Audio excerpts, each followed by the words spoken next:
guys, welcome to Twin Flame Truth TV. I'm Elle Hari, Twin Flame and Ascension, alchemist, writer, teacher, and coach. Today's episode, we're going to be talking about twin flame guilty pleasures. But before we get into that, I just want to remind you that we have coaches available if you're ready to move on along your twin flame journey, to advance along it as quickly, simply, and painlessly as possible, to feel amazing, to experience vast improvements in all areas of your life, and start relating with your twin flame in an energetic space of love without all the fear-based back and forth crazy drama, then click the link below this video because we do have coaches standing by ready to help you. We have many options available, so don't be shy. Okay, so guilty pleasures, ooh la la. As we know, there's, just an infinite number of guilty pleasures in the world, right? Not twin flame related. Everything from, like, I don't know, fantasies to binge watching a show that you're embarrassed that your friends knew that you watched, or eating a pint of ice cream at a time, or I don't know, foot fetishes and things of that nature. There's all sorts of ones. The thing is, why they're guilty pleasures is because there's something that you enjoy doing, even though in some way that either it's not good for you to do it, like maybe it's unhealthy, such as scarfing down a pint of Ben and Jerry's in one sitting, or something that you would be embarrassed, or you do in secret because you would be embarrassed that, people you knew you did it or something, right? I mean, they're all like kind of guilty, but we engage in them from time to time, which is perfectly, human nature and fine, and we move on with our lives, right? We feel a little guilty, but then we move on. With the twin flame journey, there are guilty pleasures as well.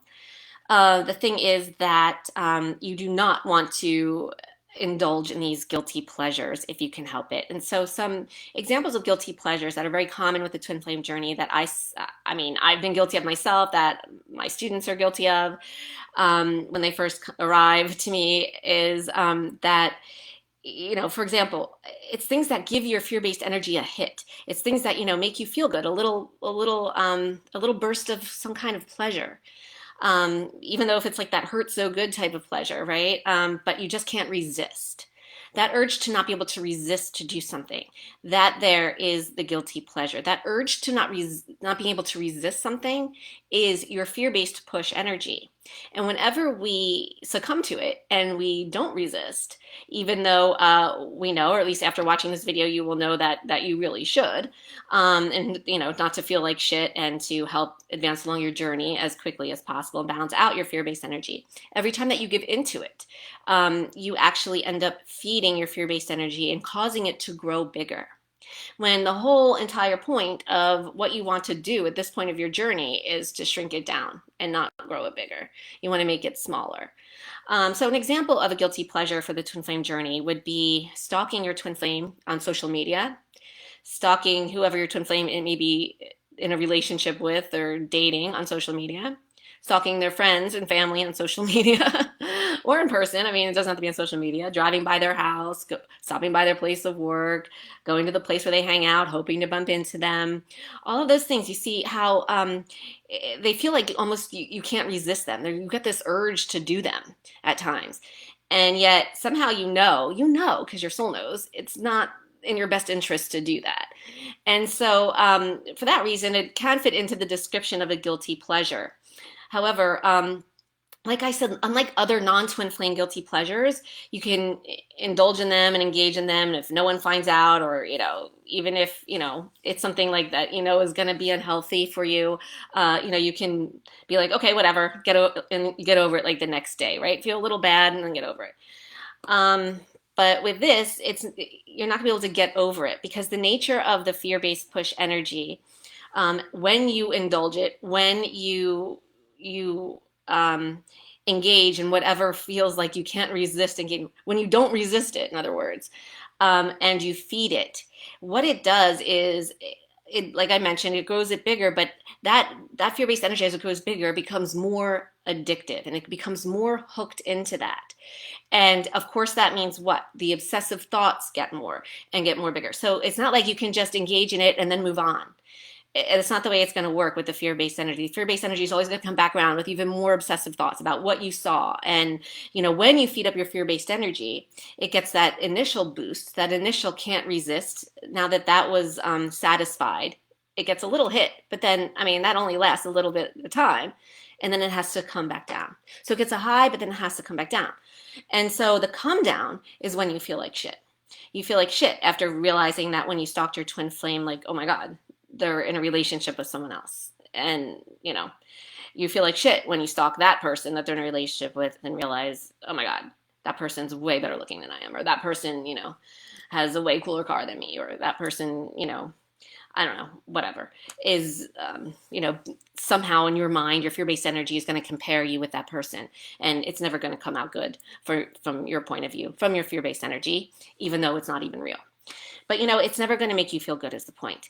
And so you never want to engage in these guilty pleasures. And so when you feel them come on and you feel like you can't, something's coming on that you really want to do, and you'll know if you're honest with yourself. You must be honest with yourself, and you'll know that, hey, maybe I shouldn't be doing this. But it feels so good to do it, and then it's going to feel like such crap afterwards. You want to do everything in your power to take charge of your fear-based energy in that point, and it will cause you to just fly, to balance so much faster along your journey.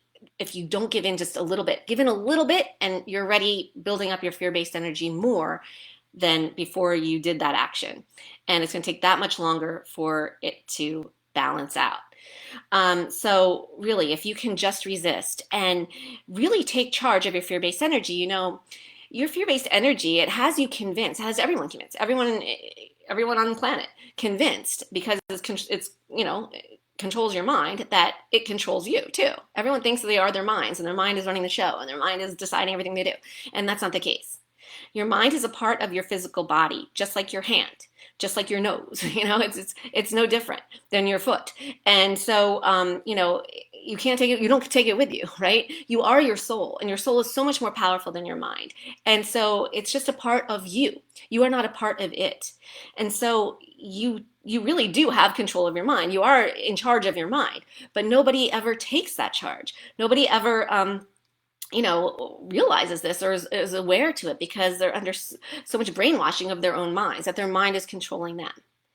And this is where the trust and belief in yourself and the love of yourself as a soul comes in, and that that you are your soul and you're not your mind. And then therefore you can take charge, and you could be like, no, I am not going to give into the urge to stalk my twin flame, or I'm not going to get into the urge to try to bump into my twin flame on accident, and like all this other stuff, right? You're not going to do it.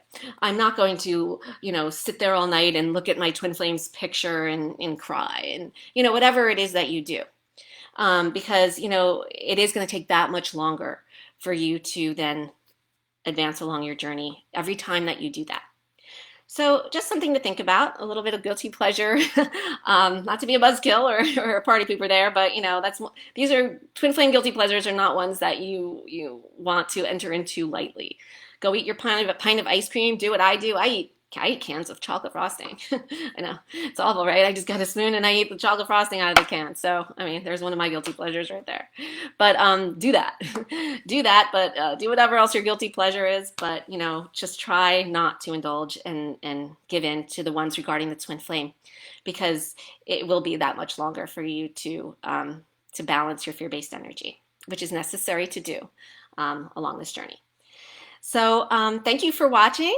We'll see you next week in another episode of Twin Flame Truth TV. Don't forget to schedule your free call with one of our amazing coaches. See how we can help you. We have many options available, so don't be shy. Have a great week, everyone, and lots of love.